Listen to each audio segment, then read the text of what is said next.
テッサロニキガレリウスの凱旋門です。中が多すぎじゃない？全然違う。鳥が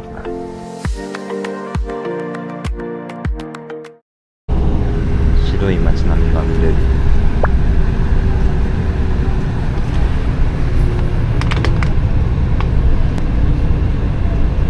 うわー、気持ちよさそう。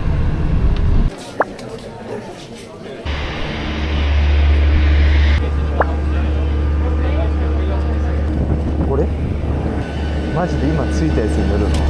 そんなことある？何も点検されてませんよ。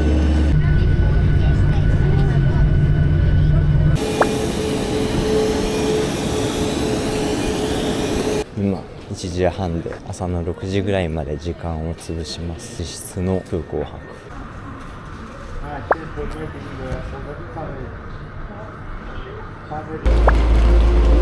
まあまあまあまあ、うわ、見て空。はい。Where are you going? To Sintagma. Last stop. Okay, thank you. あっという間に着いた。ね。顔かな。ラリッサステーションだ。ラリッサステーションに行けばいいんだ。お水チャレンジ。ちょっとでかい気がする。でかくないよ。ほら、でかいでしょ。これでも普通に500ミリリットルでしょ。いや、こっち500で。これだから650あると見た。これは 4F。 500だよ絶対。それがちっちゃいんだよ。いや、こっち500だよ。見てな、0.5 リットル。0.75。ほら。あれ、何やった今。インサートクレジットカードいた？お、来た。ウィーン。落ちた。今回は今日はこれから電車でテッサロニキへ行きます。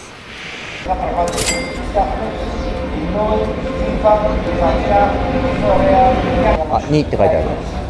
これ2等の2かな。あっち？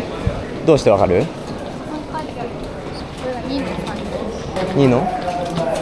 あ後ろが4だった。ああ、48。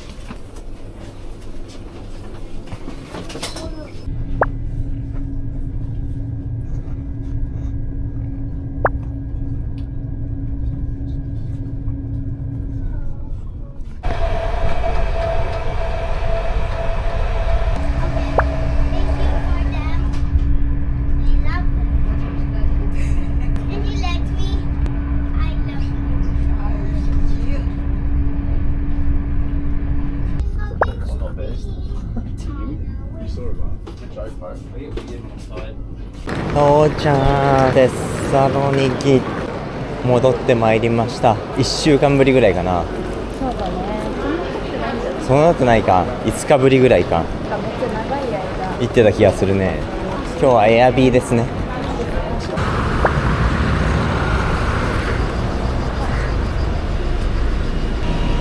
あ、ここで買えるんだ。0.9。私持っとくと無理じゃね。初見殺しバスだったね。お釣り出ない。そして自分でチケットを使用済みに変えなきゃいけないけど、誰も見てない。現地の人は誰も何もやってないけど。いくつかでも種類があって。あったあった。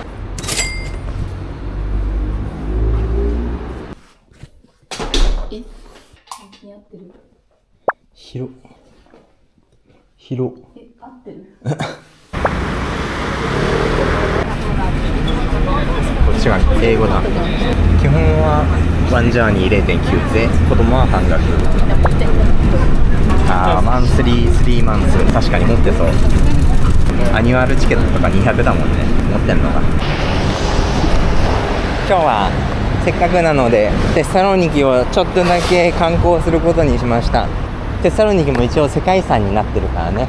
このエリアがっていうことだね。そうそうそう、15個ぐらいのいくつかの石がまとまってて世界遺産に登録されている場所です。ギリシャのアテネに続く第2の都市ですね。古代マケドニアの重要都市だったり、あとトルコに近いからオスマン帝国にも一時的に占領されたりする、そういう歴史を持つところで、紀元前の遺跡とかも残ってたりする、そこからローマ帝国、ビザンチウム、オスマン帝国みたいないろんな時代のいろんな宗教の遺跡が残っております。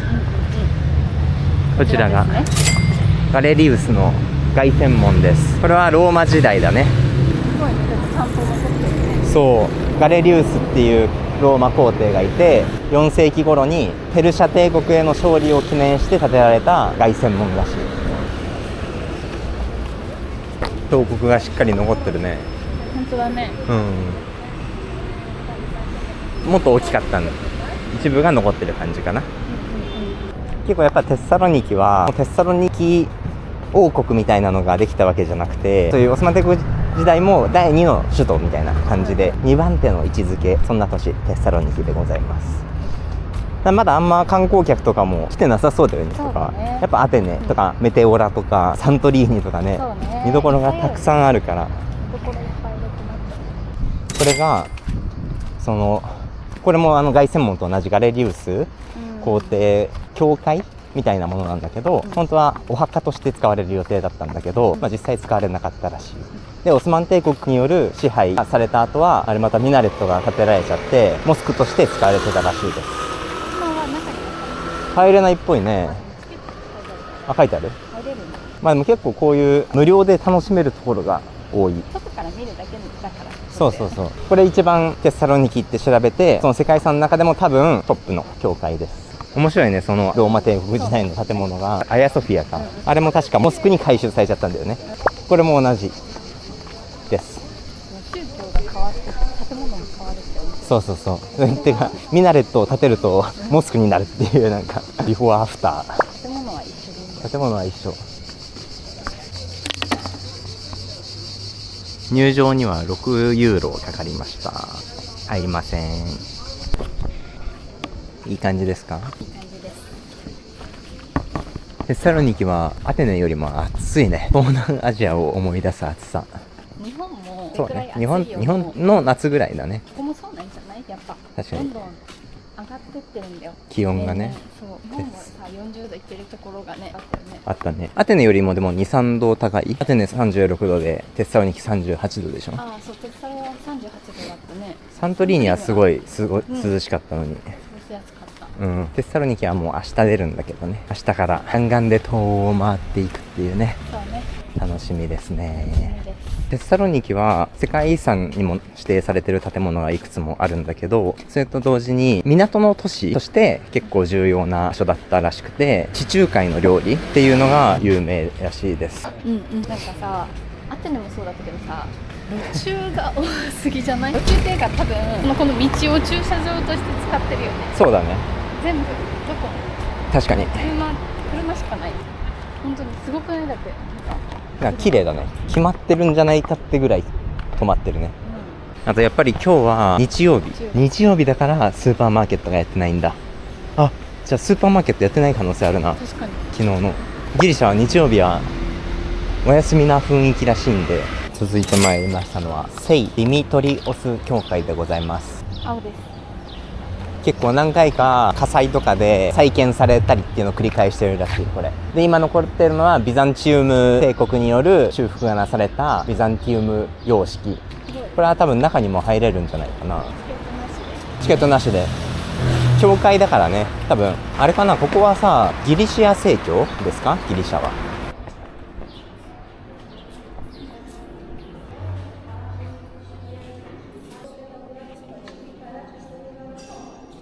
なんだかんだ初教会じゃない？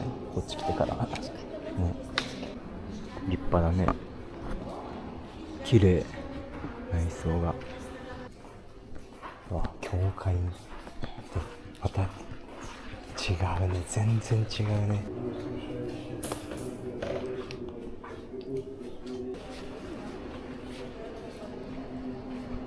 やっぱりギリシャはギリシア正教が主な宗教らしいよ。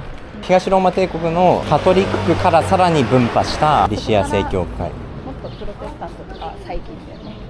ここ古代アゴラです。うん。なんかゼウス神殿感がありますね。ここは紀元前の政治の中心とか、まあそこら辺とかまた競技場とかだったんだろうね。柱とかもいくつか残ってたりする。ここは紀元前3世紀頃の古代マケドニア帝国ぐらいから建設が始められた集会場とかそういうもので、ビザンティウム帝国時代までずっと使われてたらしい。ここら辺のブルガリアとか東欧はマケドニア王国っていう王国の一部だったから、そういう時代の遺跡。古代感あるね、さすがに古代あるあるほぼ残ってない柱しか残ってない。ゼウス神殿もあれ確か紀元前3世紀とかそんぐらい昔のやつだったからね。ゼウス神殿はさ、アテネっていうそのさパルテノン神殿の観光名所があるから、フィーチャーされて、周りもちゃんと整えられてる感があるけど、ここはなんかすごいもうここだけ残ってて、すぐ後ろにアパートがそうだね。映っちゃう。そうね。まあ、だからやっぱ古代マケドニア王国といえば誰でしょう。アレクサンドロス大王でした。あの人はここからインドのあたりまで東方遠征してめちゃくちゃ強かった。めっちゃもう自分から突進していく人じゃなかったっけ。すごいよね。すごい。その遺跡がやっぱ残ってるってすごいよね。そうね。ちょっとであれど残ってるってすごい。すごいね。こちらはパナゲア・ハルケオン聖堂です。聖堂だね。地元でのニックネームは赤い教会。このレンガ造りの教会っていう結構小さめの教会だね。こちらラダティカエリアです。開けたエリアでスーパーありそう。スーパーはないか。ここら辺で地中海料理を楽しめるらしい。でも結構サッカーがします。まあ日曜日ですからね。みんな家で過ごしてるのかな、じゃあ。遅く起きるらしいよ。プライムタイガーがあんな感本当だ。人がいっぱいいる。おお 3D。 ほら見て、正面には地中海が見えるよ。じ。なんか海が見える。うわーいいね。ここで取れるお魚さんたちが美味しいらしいです。結構タコとか食ってたよね、サントリーニで。そしてあれアリストテレスじゃない。ここはアリストテレス広場らしい。そしてアリストテレスはアレクサンドロス大王の家庭教師だったらしいです。いい家庭教師だね。さすが王様。これで絶対そうだよね。書いてある？書いてそう、ほら。おー、地中海を見てます。見えるのはサントリーニ島だったりしないのかな。遠いか。わーすごい鳥が。うわ怖い。ここは気持ちいいね。わーすごい。海はいいね。これもうなんもないんだけど怖っ。落ちちゃいそう。あれもホワイトタワーって言ってなんか有名っぽい。あっちにアレクサンドロス大王の銅像とかがある。また立派な教会が。メトロポリタンセントグレゴリオスパラモス。こちらがアギアソフィアです。こちらもビザンチウムの教会。でもアヤソフィアはモスクに改修されちゃったけど、こっちは教会のまま残り続けてます。以上です。ありがとうございました。ツアカートゥーンツアー以上です。ー薄めのツアーとなっております。そうですか。ちゃんと分かった？分かったし、見れたし。時代と宗教が分かると大体分かるね。本当日曜やってないの不便すぎるね。どこもやってない。スーパーとかがでバスチケットをゲットできます。バスの中でも買えるけどお釣りが出ないから不便だ。 0.9。 0.9 って絶対持ってない。